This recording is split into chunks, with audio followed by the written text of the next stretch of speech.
Bismillahirrahmanirrahim. I'm Dr. Mohib. This is the second lecture of the ureter.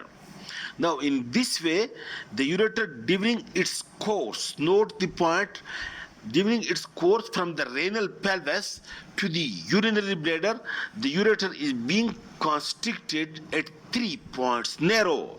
Number 1 point, over here, pelvi-ureteric junction.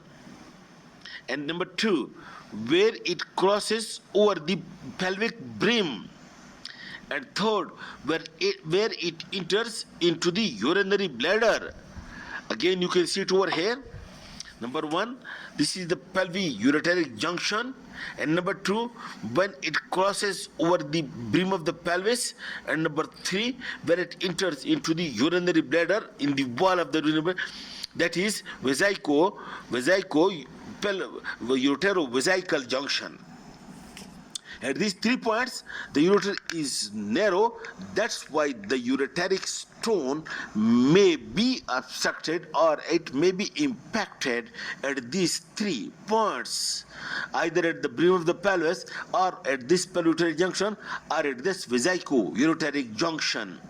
1 point. Secondly, note the point that the ureter enters into the urinary bladder at the level of this ischial spine. This is the ischial spine. That's why during plain X-ray, if you find a radio-opaque shadow above the ischial spine, you may suspect as the ureteric stone. But if it is below the ischial spine, it is not a ureteric stone, because the ureter enters into the urinary bladder at the level of the ischial spine. Okay.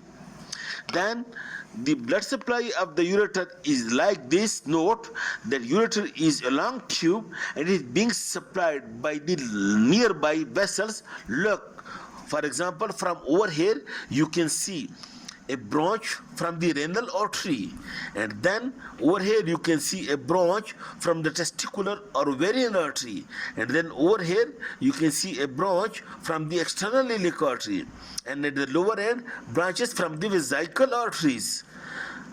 In this way, the ureter is being supplied by the branch from the renal, branch from the ovarian testicular artery, branch from the external iliac, and branches from the vesical arteries. But whatever is the branch, but note the point that if this is the ureter, let me say, if many artery comes over here, it divides into ascending and descending branch. Another artery divides into ascending branch, and it supplies and it make a continuous vascular anastomosis from the superior to the inferior end around the ureter, deep to the urinary, deep to the peritoneum. That's why note the point that around the ureter there is present a vascular anastomosis.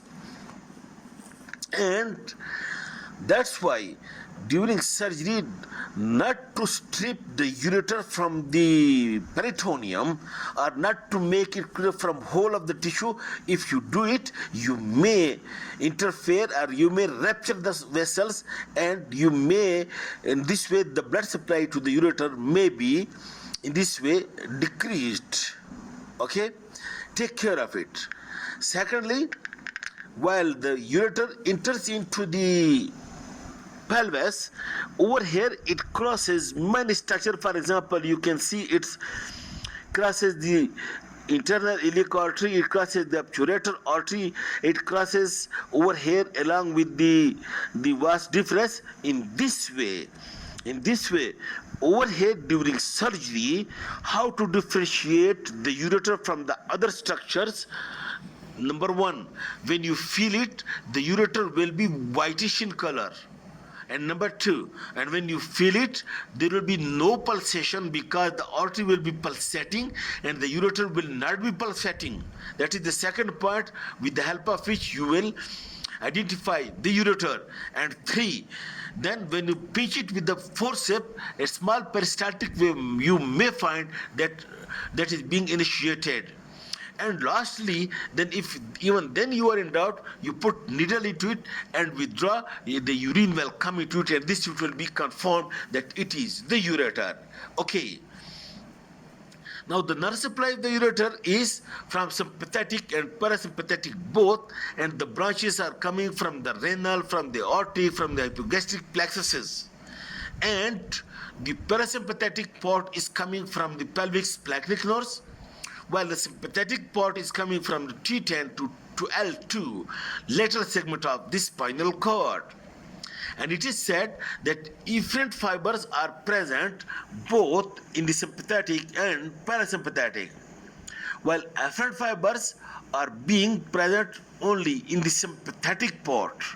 And the pain of the ureter, which is usually because of this tension of the ureter, and for example, if there is impacted stone and because of the obstruction the ureter become distended or dilated, the ureteric pain will be because it is supplied for its afferent part by the T10 to TL2 lumbar segment. That's why the pain of the ureter will be felt at the anterolateral abdominal wall, and also being felt into the upper part of it, the lower abdomen, and also into the scrotum and even the upper part of the thigh.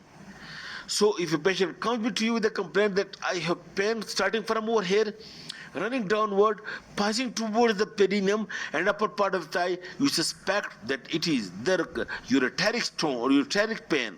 But if the patient comes to complain pain in the lumbar region only, then you suspect that it is probably the kidney pain. Okay, this is all about the ureter, and I hope you have got it. Thank you very much.